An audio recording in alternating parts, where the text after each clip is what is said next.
We're going to go back a little bit to the beginning because Minister Dr Geoff Lee had to leave us for a little while, so he's not had the chance to welcome you.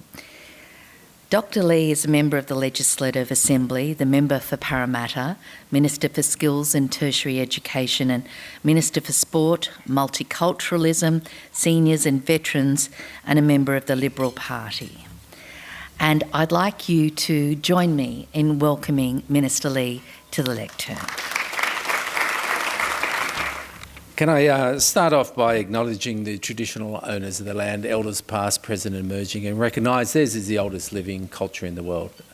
Can I say thank you very much for those insights that you provided, Tracy, and can I say as Sports Minister, I think a PhD in sport and looking at how sport influencing our lives is so important. But as a past academic, can I give you two pieces of advice? I'll give you two pieces of advice. What is the only PhD? What is a PhD? A finished PhD. So all you have to do is finish it. And statistics show 98% of PhDs that get submitted eventually are accepted. So all my students that I was, when I was in academia, I always used to say, as long as you write it, it'll probably get passed, just write it. I don't know how long you've been doing it, Tracy, but doing a PhD is a journey and it's not very pleasant. And in about the last 2 years, it becomes very unpleasant. So it's not the smartest people that ever get them, it's the most dogmatic. So that was my advice, but thank you. Thank you, Tracy. And we're nearly neighbours. You're at Auburn and I'm at Parramatta. You're in the second best city in New South Wales. Can I thank Cousin Ahmed? Can I thank you and Affinity on putting together a fantastic iftar dinner again? And I think it's testament to your infectious passion that tonight we're all gathered here today. So thank you very much, and Affinity. I recognise on behalf of the New South Wales Government your passion. Can I recognise my colleague Sophie Costas? Where's Sophie? Somewhere here. There we go, Sophie. Can I recognise all our religious leaders, our community leaders and our civic leaders, friends? Thank you. It's fantastic to be here. Can I say it's fantastic to be in a group of more than 20 people and not see you on Zoom. It's fantastic to share a meal. And can I say, if we look back a year ago, when the government, and as the government, we had to make some very difficult decisions. And as we went down in the lockdown in March 2020, it was a difficult time. And one of those big difficult decisions was we had to ask religious communities to stop going to the places of worship.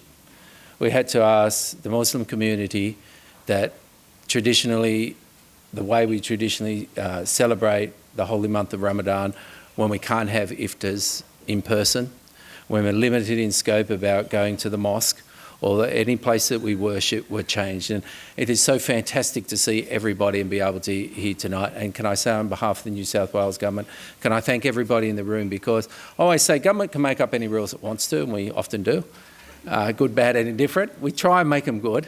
Occasionally they don't work out. But the reality is, if the community leaders don't actually send the right message and do it to the people in the community, none of this can be possible, and we wouldn't be in such an enviable state. You know, other countries look at Australia and New South Wales and say, you've done a great job. And can I say, and it reminds me, and I couldn't join with you before, I was on a call for the community and religious leaders from our Australian Indian community, and the devastation that India is going through at the moment, and the need to repatriate 900 Australians that are most vulnerable is of particular concern to us. But again, we have to balance the safety and the health advice versus repatriation, and the difficulties that we have in setting up those arrangements. And can I say, the federal government, we're working very closely with the federal government. But can I say, Ramadan Mubarak, thank you very much. Cousin Ahmed, it's always a pleasure. You know, having a dinner, I think, is one of the best ways that, from any background, whether a multicultural, multi-faith society, it's a levelling playing field, just like sport, Tracy, that we can all join together and celebrate everything good that makes us Australian.